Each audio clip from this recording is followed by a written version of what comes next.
on the Oh yeah, YouTube, and I was like, wow, this is so sweet. And then I'm home today, so I'm like, I'm going to catch that class.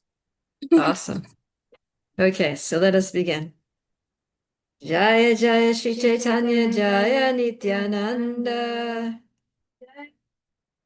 Jaya Dvaita Chandra Jaya Gaura Bhakta Vrinda Jaya Jaya Shri Chaitanya Jaya Nityananda Jaya Dvaita Chandra Jaya Gaura Bhakta Vrinda Jaya Jaya Shri Chaitanya Jaya Nityananda Jaya Dvaita Chandra Jaya Gaura Bhakta Vrinda Jai.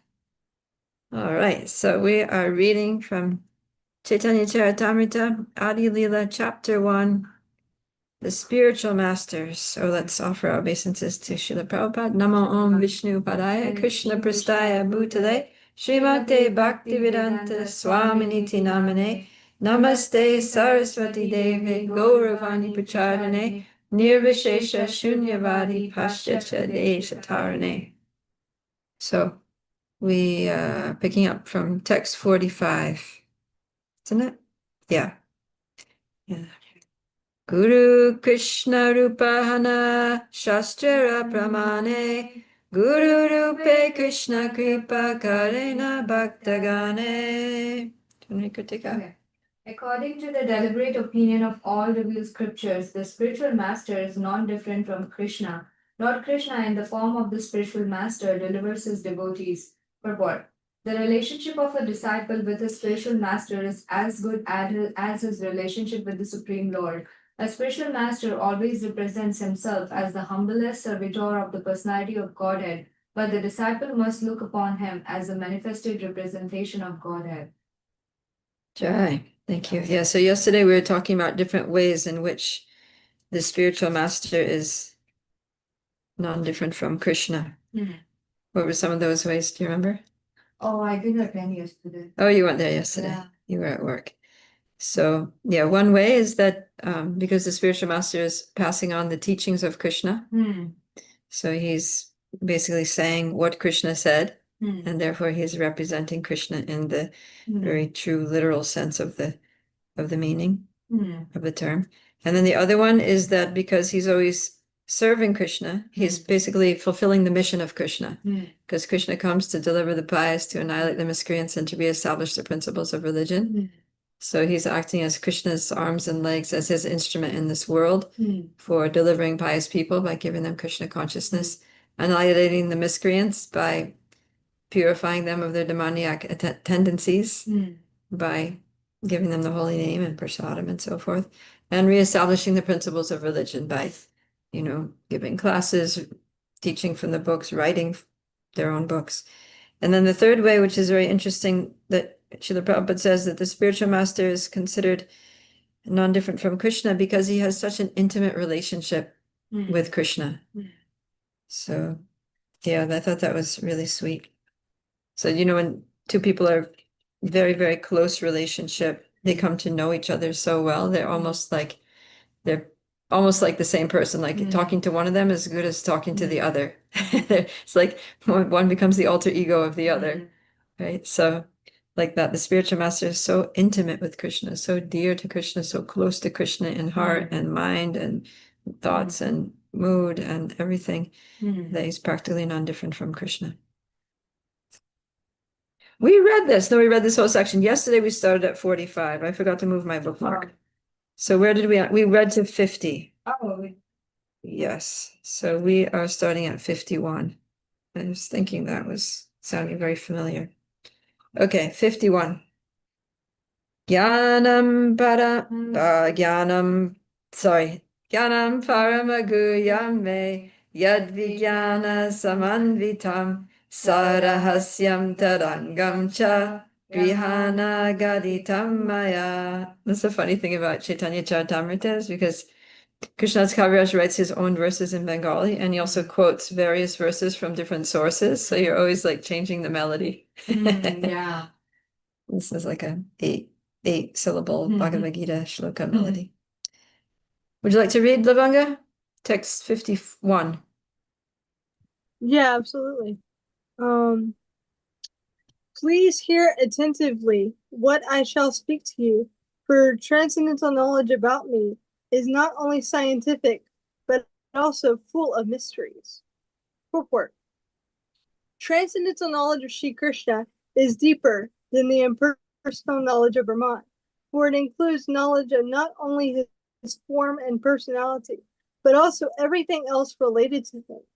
There is nothing in existence not related to Sri Krishna.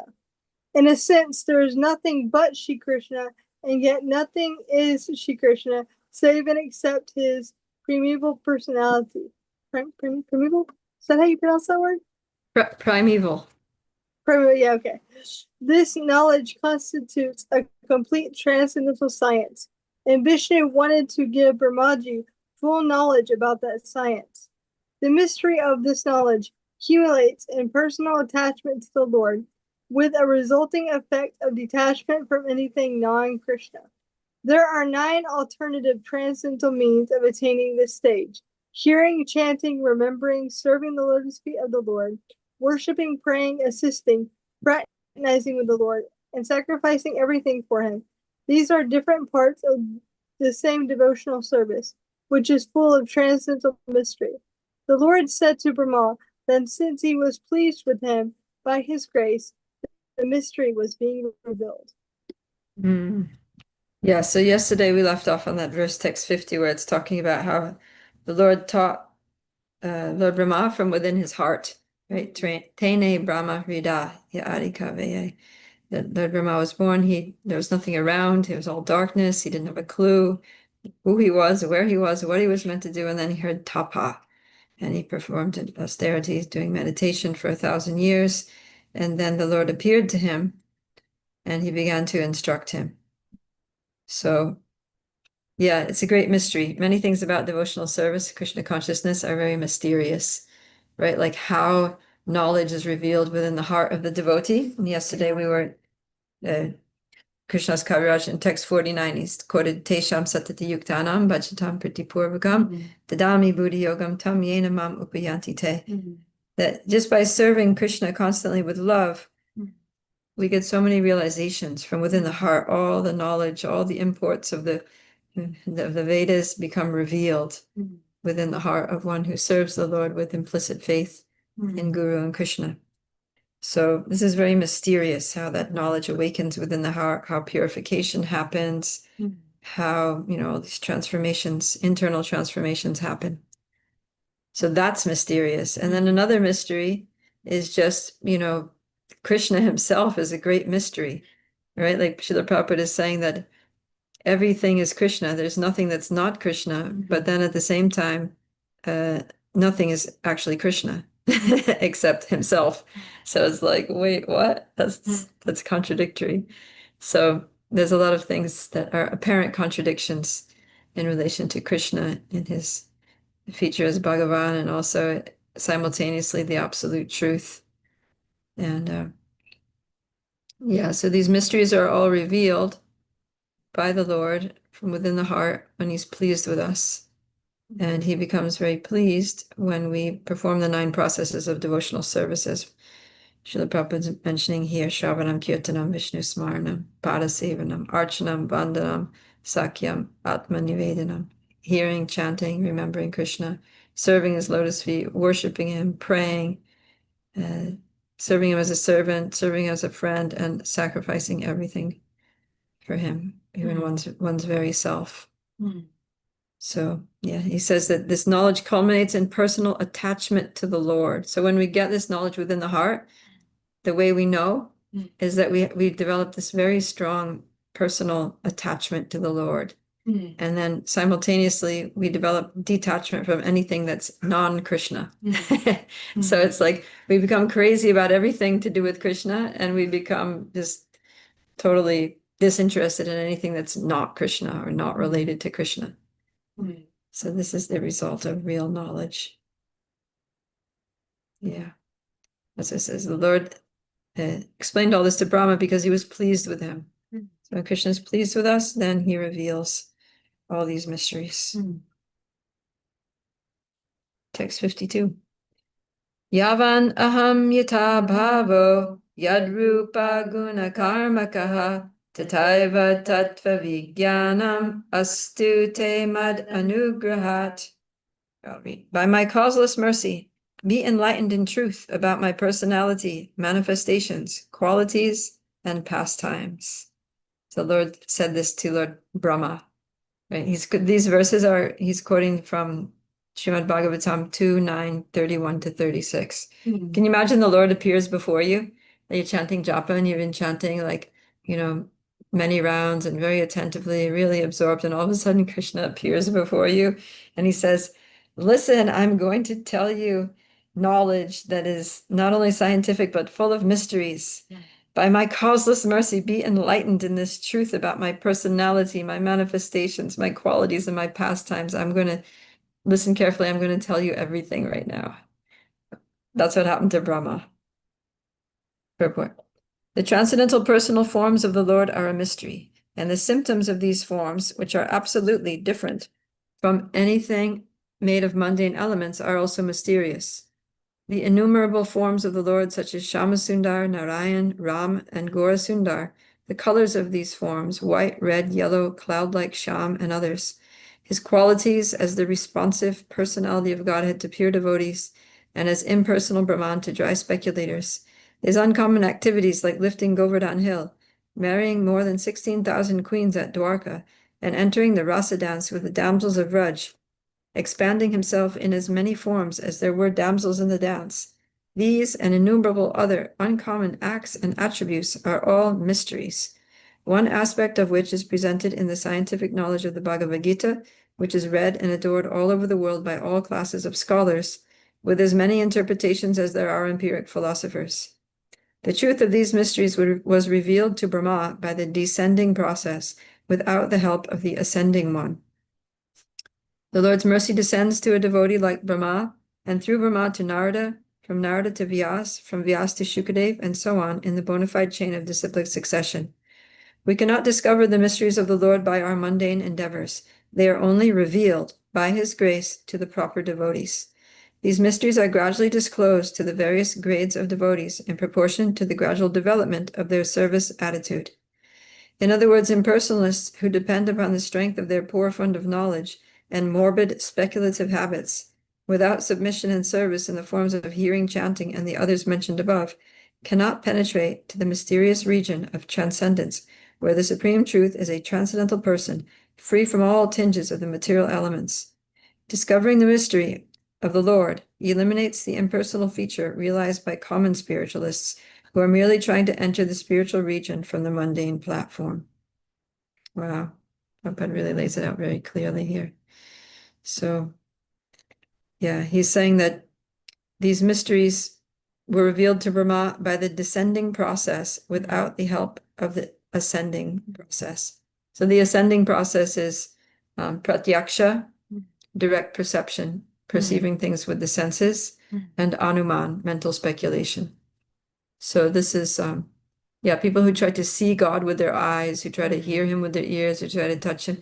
Like Krishna is Adokshaja, which means his name means like Aksha means the eyes, and Ja means go, like you can go somewhere, and A means not. So the name Adokshaja literally means that the eyes cannot go there. You know, the eye and the eyes are considered the head of all the senses. So sometimes it's like Akshadi, like starting with the senses, starting with all the senses, starting with the eyes, because the eyes are like considered the chief of the senses. So he's saying that basically Adokshaja means one who is not perceivable by material senses. So pratyaksha doesn't work because he is not like pratyaksha means approached by the aksha, by the eyes or by the senses. So pratyaksha doesn't work because he is adokshaja.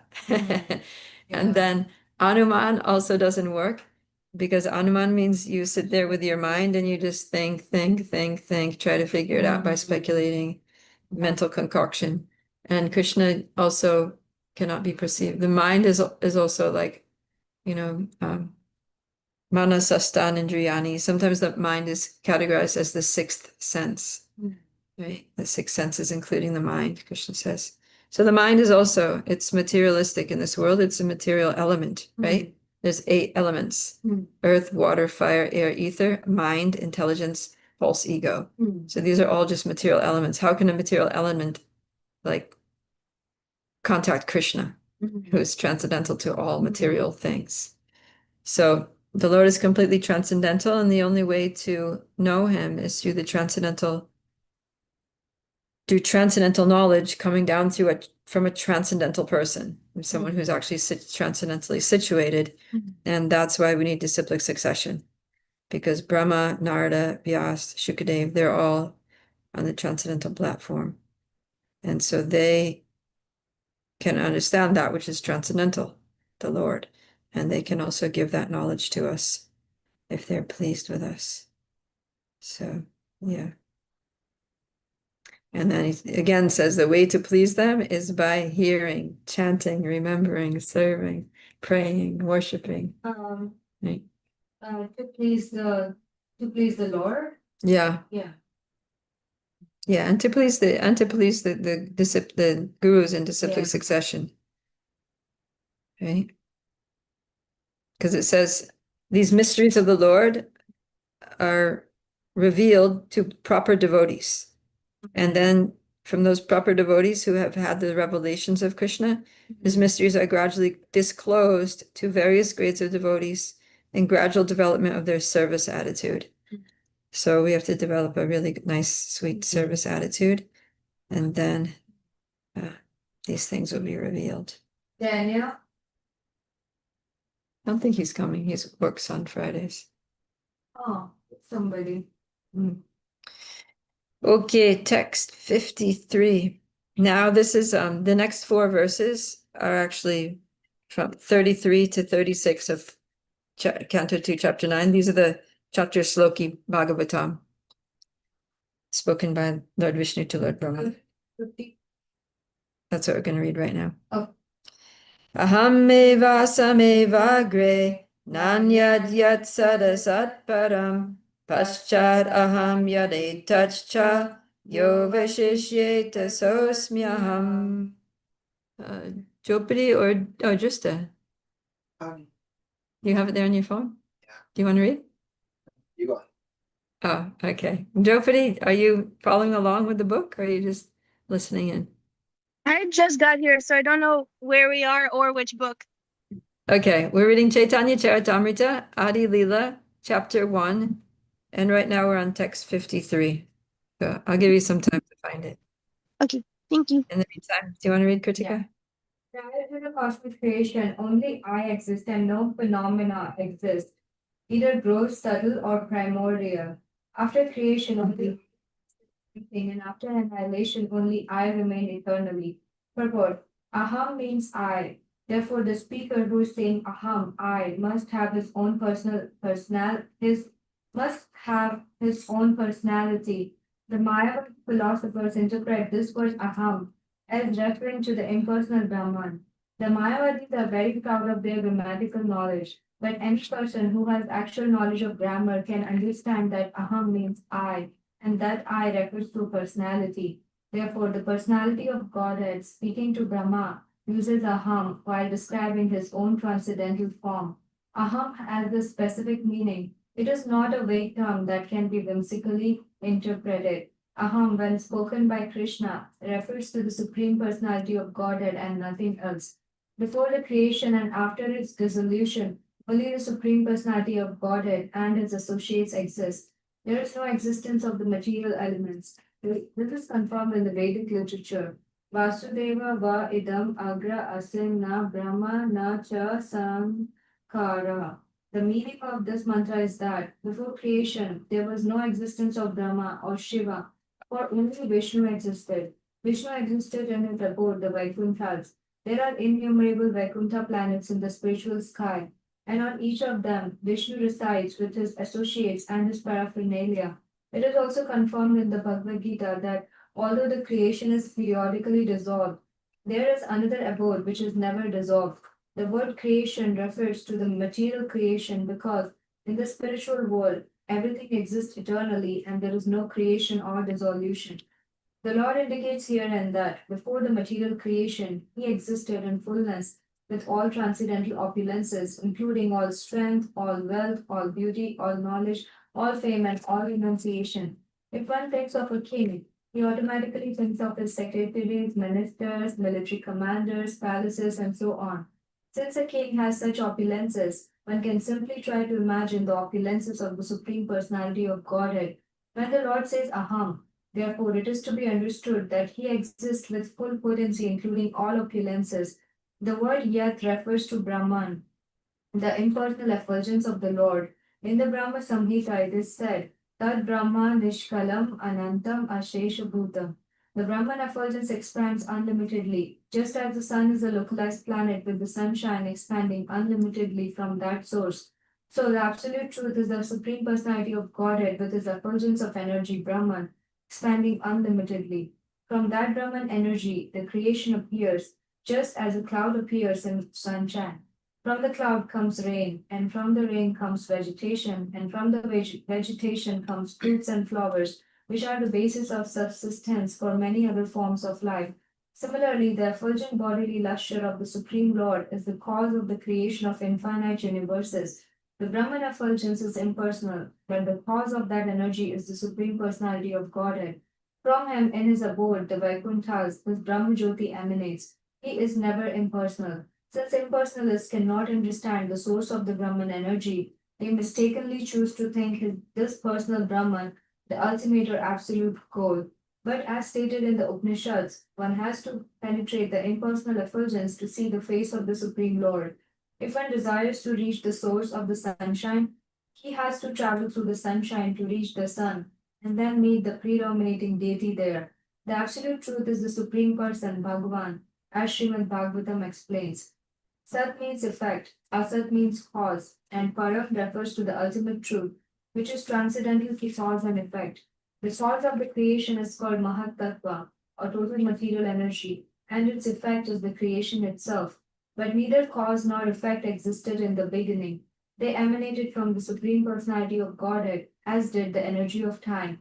This is stated in the Vedanta Sutra, Janmadi Asya Yata. The source of birth of the cosmic manifestation or Mahat Tattva is the personality of Godhead. This is confirmed throughout Srimad Bhagavatam and the Bhagavad Gita.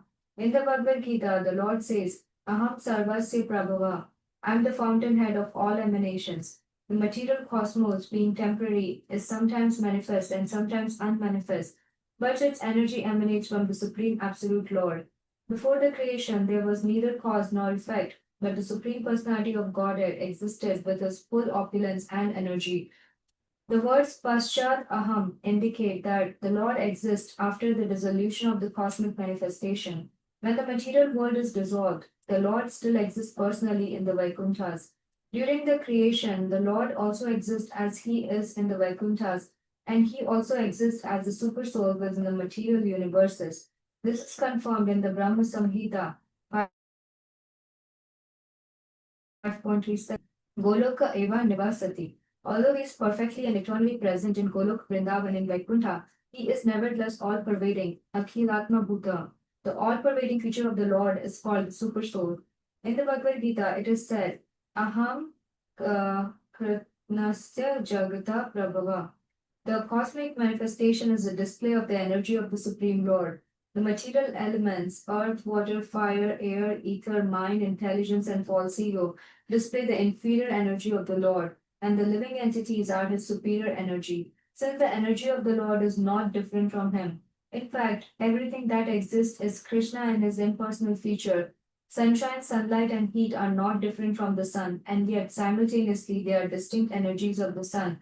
Similarly, the cosmic manifestation and the living entities are energies of the Lord, and they are considered to be simultaneously one with and different from him. The Lord therefore says, I am everything, because everything is his energy and is therefore non-different from him. Yo Vashishteta So Asmi Aham indicates that the Lord is the balance that exists after the dissolution of the creation. The spiritual manifestation never vanishes. It belongs to the internal energy of the Supreme Lord and exists eternally. When the eternal manifestation is withdrawn, the spiritual activities in Goloka and the rest of the Vaikunthas continue, unrestricted by material time, which has no existence in the spiritual world. Therefore, in the Bhagavad Gita 15. 6, it is said, Yad gatva na nivartante tad dhamma paramam mama. The abode from which no one returns to this material world is the supreme abode of the Lord. Jai. Thank you. That was a long purport. Yeah. You read it very well. Okay. So, yeah, this is a very well-known verse, very important verse where Krishna is establishing his position of transcendence in relation to the material world. So he says, before the creation of this material cosmic manifestation, there was only I. Mm. In other words, Krishna is the cause of all causes. Right? Nothing can exist without him. All the energies that go into creating this material world are all him. They're all expansions of him, so they're all non-different from him. And so, yeah, before this creation, it was only him.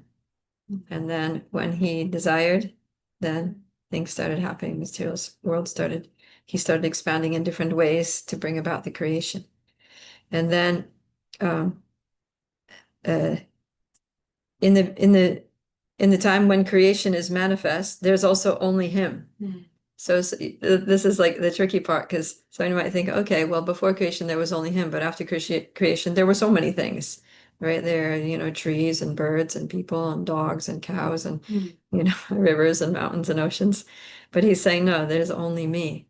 So that means that everything that exists is him, right? It's all his different energies. It's either his material energies or his spiritual energies. It's all just him. So before creation, it's only him. He's Sarva Karana Karanam, the cause of all causes, the fountainhead of all energies, and the origin of all, right? So, Anadi or Adi or Govinda, that he's the Adi, he's the origin of everything, but he's Anadi. He doesn't have any origin. So, and then during creation, he's also is only him, because everything that exists is his energies. And then he says, and after annihilation, only I remain. So whether before, during, or after, it's only Krishna. There's only one thing that exists, and that is Krishna. There aren't two things. That's why when we try to think, oh, I can enjoy myself separately from Krishna, we're so illusioned, because there's nothing separate from Krishna. Impossible. Everything is Krishna in some way, right? Achintya Abheda, Abheda Tattva. So the Abheda means non-different. So there's a sense in which nothing is different from Krishna. Everything is fundamentally, philosophically Krishna. But then it's beta because he created us as individuals so that we can have a relationship with him. He created things as apparently separate from him so we can use, so we can offer a flower to him, so that we can make a garland and offer him, so we can, cook food and give it to him. Because if it was just him, then there wouldn't be things that we could engage in his service. There wouldn't be like individual people who could serve him, right? There would be no scope for his service. So it's all him, but it all appears to be different from him just in order to facilitate loving exchanges and devotional service to him. Lavanga?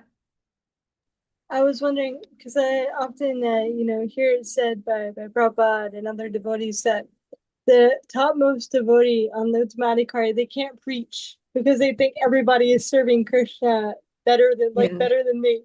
So when you were talking about how everything ultimately is only Krishna or his energy, it made me think of that, because they know it's all just Krishna. So when they see them in, like, I guess Maya or whatever, they're thinking, oh, well, that's Krishna's energy. They're doing better than I am. So yeah.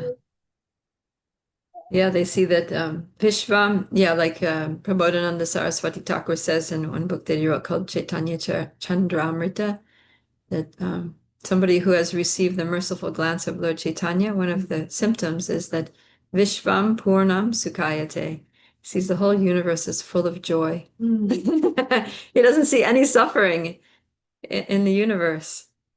So why? Because he sees that everything is Krishna and everything is happening by Krishna's will, and Krishna is a well-wisher. Krishna is a supreme enjoyer. So how, if Krishna is a supreme enjoyer and he's totally unlimitedly, full of unlimited, ever-increasing transcendental bliss, and everything is him, how could anything be devoid of bliss? That's how they see it. And then yeah, the fact that, or the apparent fact that, people are turning away from Krishna and doing material activities and being selfish and forgetting about Krishna. That's also part of, like, it's just part of a roundabout way of bringing about more bliss, so that when they become devotees, then they're even more happy, right? Just like in Krishna Lila, there's Radha and Krishna are separated from each other. Why? Why can't they just be together all the time? Because the separation actually brings about more bliss, because then when they do meet, it's like, it's more dramatic, it's more ecstatic. Yeah, Vishwanath Thakur says that it's like when a hungry person eats, the food tastes better, right? Or like when you're very, very hot and then you go into a cool river, it's nice, right? If you're already cold and you get in the cold river, it's like, it's not so pleasant. If you're not hungry and you have to eat, it's not so pleasant. But there has to be some absence. So in one sense, from that point of view, I mean, I'm guessing that's how they see it. I'm not sure exactly how they see it, but how everything is blissful. Somehow they see that everything is blissful because everything is happening according to the will of the all blissful Supreme Personality of Godhead. And yet Krishna himself says, Dukala ama shashvatam. This material world is a place of misery. So what to do? But yeah, that misery makes the dawning of connection with Krishna more happy. So that's one way of looking at it. Yeah. I have the question, can you repeat that again? When you went to, it's all Krishna, Achintya Vedam, it's all Krishna, and then we're different again. Like that transition. Can you repeat that? How? Yeah, it's kind of like, we were talking about how the spiritual master is not different from Krishna, right? When Sakshat Dharitvena Samasya, that the spiritual master is, directly the manifestation of Krishna. But then we're seeing that Supreme Personality of Servitor Godhead, right? But he's different. So spiritual master is representative of Krishna in the eyes of the disciple, at least, and but he sees himself as a servant of Krishna. So he's Krishna, but he's a servant of Krishna. So in the same way, everything is Krishna's energies, right? Like our bodies are Krishna's material energy, the apara prakriti, and ourselves as souls are para prakriti, right? Krishna says that in what is it? 7.5. Aparayam itastvanyam prakritim vidhime param jiva bhuta mahabaho ya edam dayate jagat. Says that besides these 8 kinds of material energy, there's another superior energy of mind which comprises the living entities who are trying to lord over the resources of this inferior material nature. So yeah, we're Krishna's para prakriti is superior spiritual energy, all of us jivas. So we're also energies of Krishna, and our material bodies are also energies of Krishna, the material energy, we're spiritual energy. And so it's all just Krishna, right? But then we have our individuality. We're eternal individual souls, and we exist for the purpose of serving Krishna. So every living being is Krishna's energy that's meant to serve him. And everything, all material things in this world, it's all just paraphernalia for Krishna's service. It's Krishna's energy, which manifests as various types of paraphernalia to be used in his service. So there's really only 2 things in this whole world. There's servants of Krishna and things to be used in his service. That's it. There's nothing else. Can we say that Krishna himself is serving himself? Krishna himself is serving himself. Yeah. Yeah, like when we talk about, sometimes say, oh, Krishna was immoral, he was dancing with the gopis, blah, blah, blah. But they're just his own energy, right? It's like sometimes the analogy is given of like somebody looking in the mirror and entertaining themselves by making funny faces in the mirror, right? So it's themselves, it's their own reflection. or you're playing with your own shadow, right? You're making some hand signs and, you know, like, it's you, things- it's different. Yeah. yeah, it's just, it's your It's shadow. You're your- just playing with your own shadow, or you're playing with your own reflection. So Krishna's, and that shadow only exists because you exist. It's your own energy in that sense, right? I heard a lecture from Amol Prabhupada. I don't know if you know him. Amol I know Prabhupada, him. You know him? He's so funny. So he was telling the same thing what you are saying. That it's Krishna's energy only. Like people say he was immoral and everything. And then he started like he said like, okay, what if I just started kissing my hand? Like I'm doing this. What do you think? What kind of person he is? He's just kissing his own hand. Like so that's what he was explaining. Like if Krishna is kissing, then what's your problem? He's like doing it with his own energy, like how you're kissing your own hand. So Yeah, it's like it is exactly the same thing, like yeah. Or you're like twirling your own hair. yeah. Right? Nobody's going to think you're immoral or perverted or adulterous because you're twirling your Yeah. own hair. You go and twirl somebody else's hair, then you get in trouble, right? But if you twirl your own hair, you just do it because you're bored, you know? So, yeah, Krishna is just kissing his own hand, twirling his own hair, playing with his own shadow. It's just his own energies. And even their husbands, so-called husbands, are Krishna's own energies. So it's all just Krishna. That's what Prabhupada is saying. It's a great mystery, right? For materialists, it's like they can't understand it.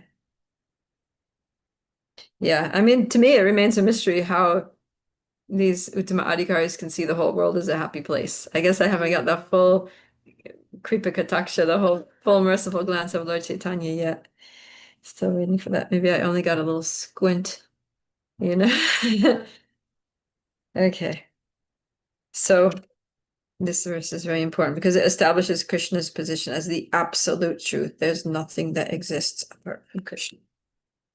Okay, now Lord Krishna is going to continue instructing Brahma here. Text 54. Ritertam yat pratiyeta na pratiyeta chatmani tad vidyad atmano mayam yata baso yata tamaha. Pragati. What happens, what appears to be truth without me is certainly my illusory energy, for nothing can exist without me. It is like a reflection of a real light in the shadows, for in the light there are neither shadows nor reflections. Yeah, so just a sec. So Krishna is saying that actually there's no Maya. Everything is himself, but he's saying that as soon as you think that something is separate from Krishna, that something exists without him, that's Maya. Yeah. Um, It's and in light, what appears to be truth without me, that's Maya. It's not that nothing exists except from Krishna, but when we think it does, right? When we think this is mine, this is not Krishna's, this is mine, then that's Maya. Yeah. Go ahead. previous words, the absolute truth and its nature have been explained. One must also understand the relative truth to actually know the absolute. The relative truth, which is called Maya or material nature, is explained here. Maya has no independent existence. One who is less intelligent is captivated by the wonderful activities of Maya. But he does not understand that behind these activities is the direction of the Supreme Lord. In the Bhagavad Gita, chapter 9, verse 10, it is said, Maya Keshana Prakriti Shriyatui Sa Charanacharam.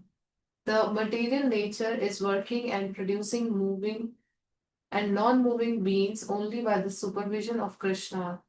The real nature of Maya, the illusory existence of the material manifestation, is clearly explained in Srimad Bhagavatam. The absolute truth is substance, and the relative truth depends upon its relationship with the absolute for its existence. Maya means energy, therefore, the relative truth is explained to be the energy of the absolute truth. Since it is difficult to understand the distinction between the absolute and relative truths, an analogy can be given for clarification. The absolute truth can be compared to the sun, which is appreciated in terms of two relative truths, reflection and darkness.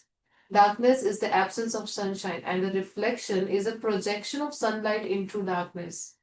Neither darkness nor reflection has an independent existence. Darkness comes when the sunshine is blocked. For example, if one stands facing the sun, his back will be in darkness. Since darkness stands in the absence of the sun, it is therefore relative to the sun.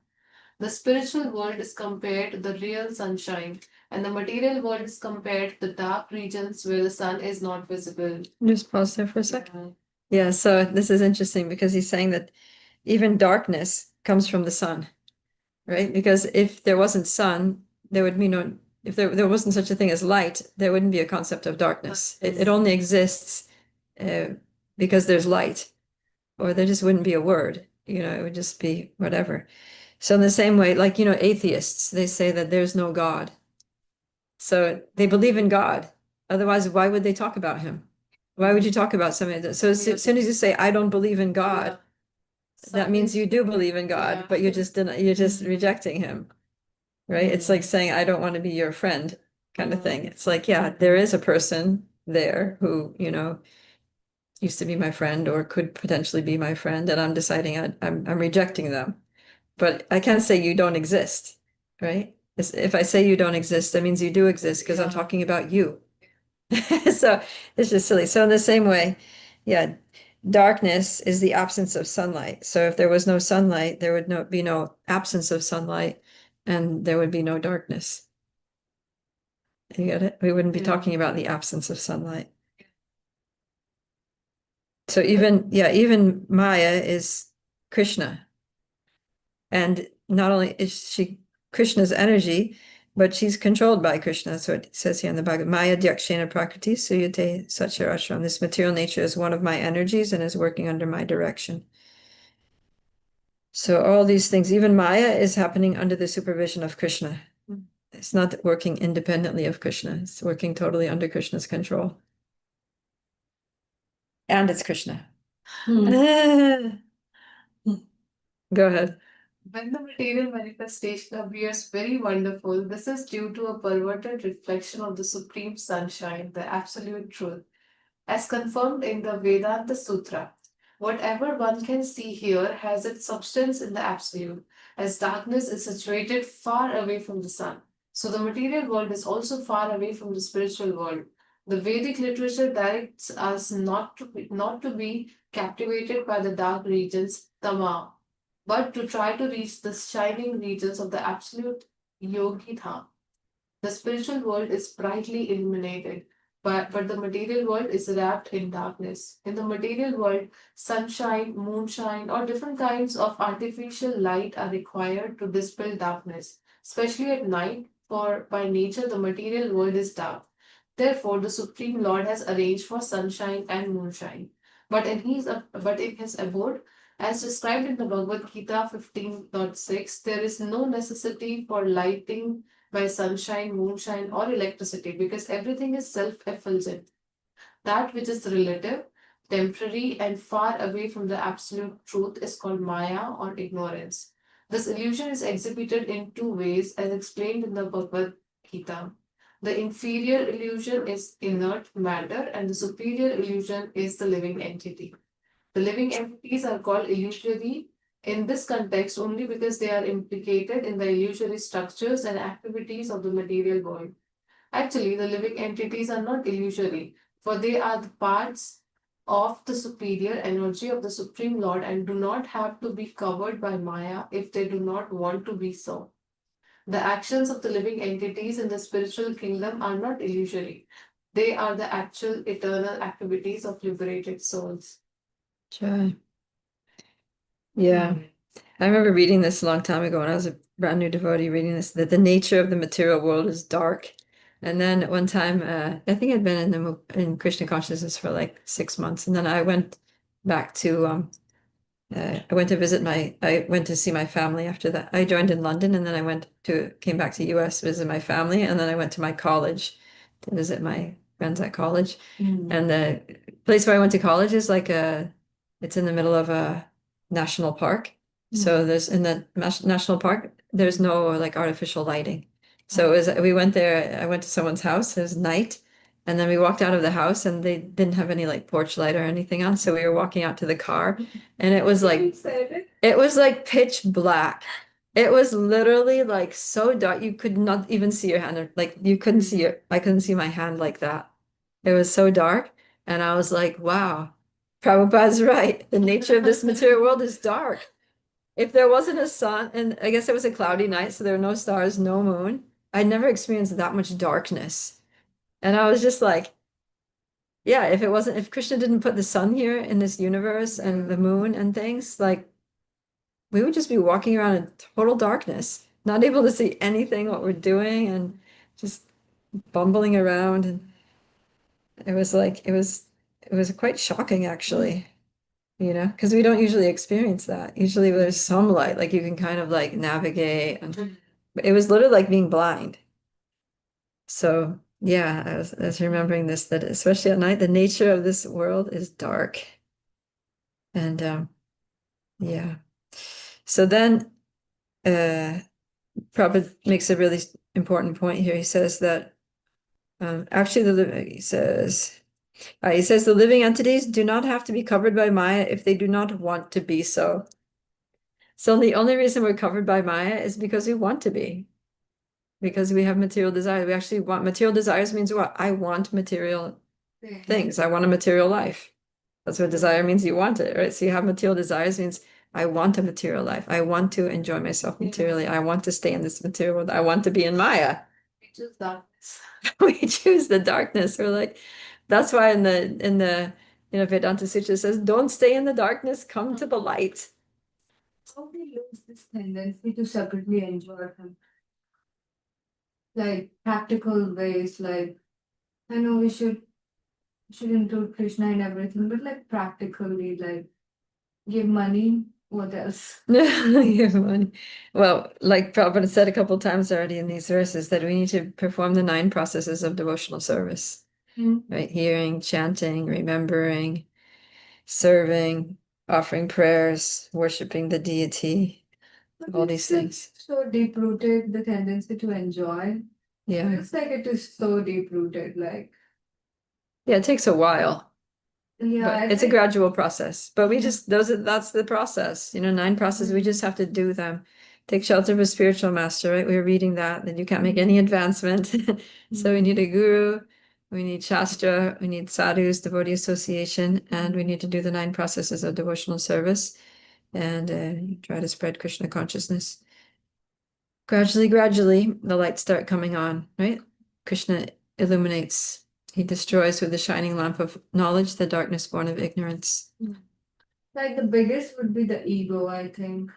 Like we are trying to like the things that we do that really helps, but that's like at the gross level. Like you are like not enjoying with your senses, you're not enjoying with your reproduction, other than just like to have children. And then but then there are subtle things like you are enjoying in your mind, like thinking like, oh, I did this. That's like ego. Or Yeah. am I thinking right? Yeah.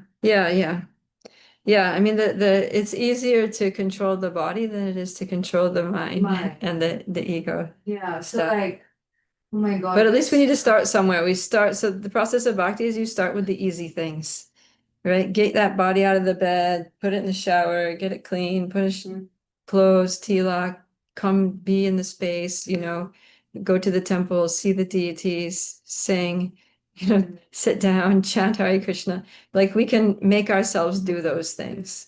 But then the more fine tuning is the subtle Yeah. attachments. So those, we can try to be self-aware of those things. But basically we just have to rely on Krishna and the mercy of Guru and Krishna. But don't you think like we are just trying to like engage everything in service of Krishna, like bring Krishna to everything? So if we are like eating, so we are offering prasadam. Yeah.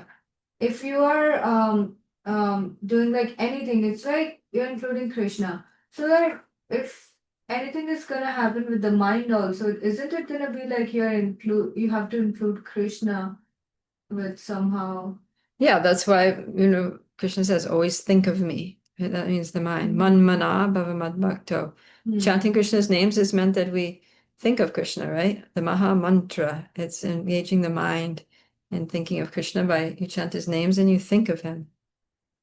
So yeah, we engage our senses and we also engage our minds and we also engage our intelligence. And then the more we can keep ourselves engaged, then the more we're going to get purified. Our senses get purified, mind gets purified, intelligence gets purified. But we have to be patient. It works, but it takes some time. Lavanga, please enlighten us. No, I just because she was whoever was speaking about, including Krishna, and it made me think of when I first joined. We were in a Bhagavatam class with Sureshwar Prabhu because he was staying at Krishna House at the time. And there was a verse, and then the purport, Prabhupada mentioned something about how devotees don't like to go to cinemas, they don't like to listen to name you, something like that, right? And I was like, Restaurants. Restaurants, and Nightclubs. I told Sureshwar, this seems fanatical. What's wrong with the cinema? You said? I told Sureshwar, like, what's wrong with the cinema? Like, this seems like too extreme. And I don't remember what he said at that moment, but the next day I was chanting japa on the porch. They used to have like this picnic table on the front porch of Krishna House. I don't know if it's still there. And I was chanting japa there, and Sureshwar saw me, and he came up to me and he said, "The next time you go to the cinema, just think of Krishna." Okay. And he told me that. And it actually like worked.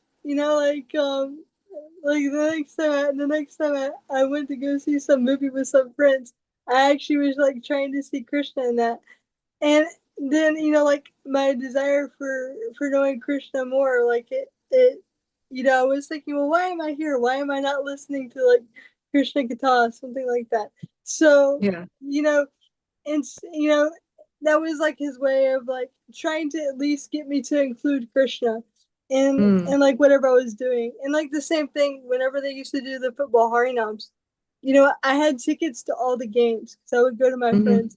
And the my ashram leader at this time, she told me, she said, "Oh, well, you can still go to the game, just go to the harinam." And so I would go to the harinam before, and then afterwards I would go to the game. And I think I only went to about 3 or 4 games that season with some friends, and then I lost desire to go to the games, and I started selling my tickets. Oh, that's cool. So yeah, just including Krishna, even when we're like attached to stuff, if we just try to think of Krishna or see Krishna in that somehow, it can really make a difference in our spiritual life, or at least that's my personal experience. Yeah, that's nice. That's good. And it's not fanatical because we can only do what we can do. And when people are first, as long as people still have like a strong attraction for material activities, sometimes we'd have to dovetail, right? We can't just give them up. We have to find a way to connect. I remember there's this boy that was coming here for a while, Juno, and Kalakantru was visiting us and he gave the talk for Bhakti Circle. And then he was saying that, just try to serve Krishna, engage, always engage in activities of devotional service. And then Juno said, he said, well, I like surfing. And then he was like, he had this big plan to go to Hawaii and just surf. And then he said, is surfing not allowed kind of thing? Can I be a devotee and still surf? And so even though Prabhupada would walk along the beach in California, and he would, or wherever he was, somewhere on the beach, and he would see the surfers, and Prabhupada would say, he asked his disciples, what is this? What are they doing out there? And the disciples said, they're surfing. And Prabhupada said, well, it looks like they're suffering. He said, they're not surfers, they're sufferers. Because look, if you watch them, it's like, okay, maybe they enjoy themselves for like 5 seconds until they go crashing down, and then they have to like get on that board, and like the waves are all over, and they're just like bobbing up and down, waiting for the wave. So, anyways, so Kali Country was very merciful, and he said, well, when you're surfing, you surf on the ocean, right? And he said, yeah. And he said, well, Krishna says, of bodies of water, I'm the ocean. And if you think of those waves, the waves are very powerful, right? You're riding the wave, it's very powerful. So that power comes from Krishna, and Krishna also says, I am adventure. So that thrill that you get, that excitement you get from, going to a new place and doing a new thing, something that requires, bravery and an adventurous spirit, that's also Krishna. So he's just helping him find ways to, remember Krishna while he's surfing. So yeah, that's Didn't Prabhupada do something similar when he wrote like Light of the Bhagavat? Because I heard he wrote that for mainly for people in Japan to help them see God in nature. So it's like a similar Yeah. technique. Yeah. yeah. Definitely, yeah. Okay. Oh, yeah, go ahead. So like when I came here, I've had this analogy, I don't know why. For example, our parents are far away and sometimes we feel like, oh, we have to go there. But I feel like, okay, why we are here in the material world, maybe because we wanted to enjoy, for example, we wanted to enjoy this Western culture and everything. And still is the thing that no one can stop us in going back to our place, right? But why we are not going? Because we want to enjoy here. Hmm. So Yeah, I you was have thinking money, the you could just same go way. online, buy your ticket and fly Yeah. tomorrow. No, I'm not wanting to enjoy. It makes me something else too. It's not necessary. You want to enjoy Okay, it. so it's deeply it is the same thing when we are away from Krishna and away from spiritual world because we wanted to enjoy this material world. So Like similarly, maybe somebody's in debt, or somebody's family needs money, so that's also they can be here. Oh, you're talking about yourself? Okay. She's not accusing everyone of that. She's talking about herself. So Yeah. but it's a really good analogy because they're thinking, I want to go back to Godhead. So why don't I go? Why am I, why am I not, I want to be Krishna conscious. I want to get out of Maya.